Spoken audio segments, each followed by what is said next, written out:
বিধানসভা নির্বাচনের 143 জন প্রার্থীর নাম ঘোষণা করল বিজেপি রাজ্য নেতৃত্ব। দুর্গাপুর পূর্ব বিধানসভা কেন্দ্র থেকে বিজেপি প্রার্থী করা হয়েছে চন্দ্রশেখর বন্দ্যোপাধ্যায়কে এবং দুর্গাপুর পশ্চিম কেন্দ্র থেকে প্রার্থী করা হয়েছে লক্ষণ ঘড়ুইকে। দলীয় সূত্রে জানা গেছে, সংগঠনকে আরো শক্তিশালী করে নির্বাচনী লড়াইয়ে নামতেই এই প্রার্থী তালিকা প্রকাশ করা হয়েছে। প্রার্থী তালিকা ঘোষণা হতেই দুর্গাপুরের বিজেপি কর্মী সমর্থকেরা একে অপরকে মিষ্টিমুখ করিয়ে আনন্দ উল্লাসে মেতে ওঠে। পটকা ফাটিয়ে আবির মাখিয়ে একে অপরকে শুভেচ্ছা জানান।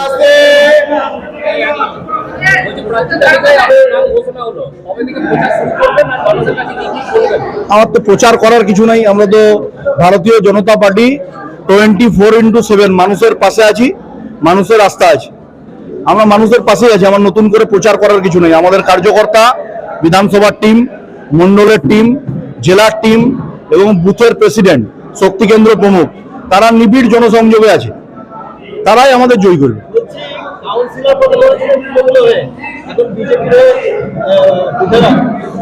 আমার বিচার পরিবার এবং আমার ভারতীয় জনতা পার্টি আমার উপর আস্থা রেখেছেন। আমাকে বিজেপি সর্বভারতীয় দল এবং বিশ্বের সর্ববৃহৎ পার্টি, সেই পার্টি আমাকে পার্টির মনোনয়ন দিয়েছে, তার মানে আমাকে অ্যাকসেপ্ট করেছে। আর মানুষের অ্যাকসেপ্টেন্স ছিল আমাদের কাছে বলে জনপ্রতিনিধি ছিলাম। আগামী দিন মানুষের আশীর্বাদ নিয়ে যাতে জনপ্রতিনিধি হতে পারি, তার লড়াইটা আমাদের জারি থাকবে। দেখুন, আপনারা বারংবার একই প্রশ্ন করে আমাকে বিব্রত করছেন। উনি আগে বিধায়ক নির্বাচিত হয়েছেন, দল সরকারে এসছে, ওনাকে মন্ত্রী করেছে। আমি প্রথম দুর্গাপুরের মানুষের পাশে আশীর্বাদ পাশে নিয়ে, মানুষকে সাথে নিয়ে প্রথম আগে নির্বাচিত জনপ্রতিনিধি হতে যাই। আমার কাছে মন্ত্রীটা কোনো সাবজেক্ট নয়। আমার দলের নেতৃত্ব, কার্যকর্তা, সংগঠক, তারা আমার পাশে আছেন। তাদের সাথে নিয়ে মানুষের আশীর্বাদ নিয়ে দুর্গাপুরে ডেভেলপমেন্ট করতে চাই। নরেন্দ্র মোদীজি ইন্ডাস্ট্রিয়াল করিডোর ঘোষণা করেছে দুর্গাপুর। আগামী দিন শিল্পায়ন হবে, কর্মসংস্থান হবে, দুর্গাপুরে বেকার যুবকদের জন্য দিশা দেওয়া হবে। আমরা মহিলাদের সশক্তিকরণ করতে চাই।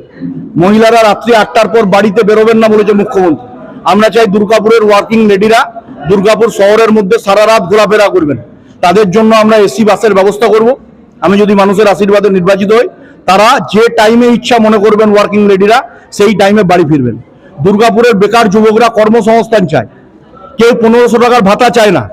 যাদের দিয়েছেন দিদি ভাতাটা নিয়ে নেবেন, কারণ ট্যাক্সের টাকা আমরা নিতে বলেছি। আমরা চাই কর্মসংস্থান। এবং দুর্গাপুরে ডক্টর বিধানচন্দ্র রায়ের পর নরেন্দ্র মোদীজির হাত ধরে দুর্গাপুরে ইন্ডাস্ট্রির রিকনস্ট্রাকশন শুরু হবে। আর ডেস্টিনেশন দুর্গাপুর করব। এডুকেশন, হেলথ এবং ইন্ডাস্ট্রি, তিনটের উপর ফোকাস করা হবে। আপনার যে বিধানসভায় নাম ঘোষণা হয়েছে সেটি বর্তমানে তৃণমূলের দখলে ছিল।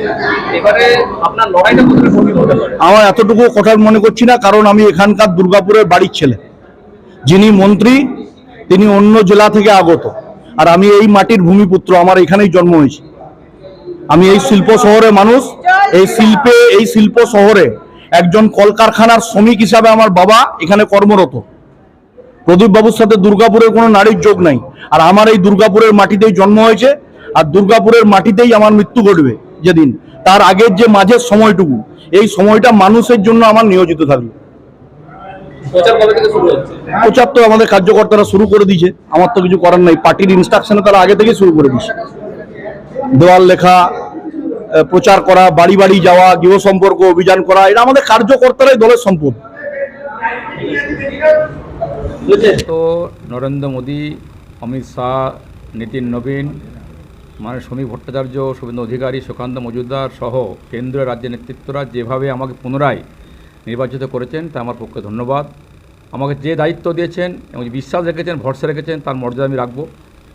সারা দুর্গাপুরে মানুষ 15 বছর অতিষ্ঠ হয়ে আছে। দুর্গাপুরে শিল্পাঞ্চল, মানুষের শিল্প নেই, বেকারত্ব বাড়ছে। দুর্গাপুরে 4 বছর ভোট হয়নি, এলাকায় উন্নয়ন স্তব্ধ হয়ে গেছে। আমাকে বহু আটকাবার চেষ্টা করেছে, তারপরেও আমার যে এমএলএদের ফান্ড সেটা সম্পূর্ণ করেছি। আরও দুর্ভাগ্যের বিষয়, সেই কাজকে আটকে দেওয়ার চেষ্টা আজও লাইট লাগাতে গেছে। এখানকার কাউন্সিলর, তিনি আমার লাইট লাগাতে দেননি, 20 নম্বর ওয়ার্ডে লাগাতে দেননি। অর্থাৎ ওরা চায় না উন্নয়ন হোক, চায় দুর্গাপুর ডেভেলপমেন্ট হোক, চায় না। কিন্তু দুর্গাপুরে মানুষ পুরোপুরি তৈরি। যখনই কয়েকদিন ধরে রাস্তায় হেঁটেছি, রাস্তায় বেরিয়েছি, ব্রিগেডের জন্য মিছিল করেছি, স্বতঃস্ফূর্ত মানুষের মনোভাব, ইশারা, হাত নেড়ে দেওয়া, হ্যান্ডশেক করা, বলে দিচ্ছে দুর্গাপুরে আবার 26-এ পরিবর্তন হচ্ছে। আর সেই পরিবর্তনের কাণ্ডারি হিসেবে আমাকে যে দায়িত্ব দিয়েছেন, আমি বিধানসভায় দাঁড়িয়ে পরে মানুষের কথা বলবো। আর আজকে অত্যন্ত খুশি আমাকে ভরসা রাখার জন্য সমস্ত দুর্গাপুরের কর্মীরা যে আমাকে পাশে দাঁড়িয়েছেন, আগামী দিনেও যেভাবে লড়াই করেছেন, আমি গর্বিত। আমরা নিশ্চিতভাবে বলতে পারি দুর্গাপুর সমস্ত কর্মীদের সহযোগিতায়, অক্লান্ত পরিশ্রমের ফলে আবার 26 জিতব, সে সময়ের অপেক্ষা মাত্র। পশ্চিমবঙ্গের শিল্পাঞ্চল সঙ্গে দুর্গাপুর শিল্পাঞ্চল একশো ইন্ডাস্ট্রি হাব ছিল দুর্গাপুর। দুর্গাপুরে 34 বছর বামফ্রন্ট, 15 বছর তৃণমূল কংগ্রেসের রাজত্বে 50 বছর ধরে দুর্গাপুর একের পর এক কারখানা বন্ধ হয়েছে। মোদী যে এসেছিলেন কয়েক মাস আগে বলেছিলেন দুর্গাপুরে আমরা সঙ্গে সঙ্গে সারা পশ্চিমবঙ্গে শিল্প করব।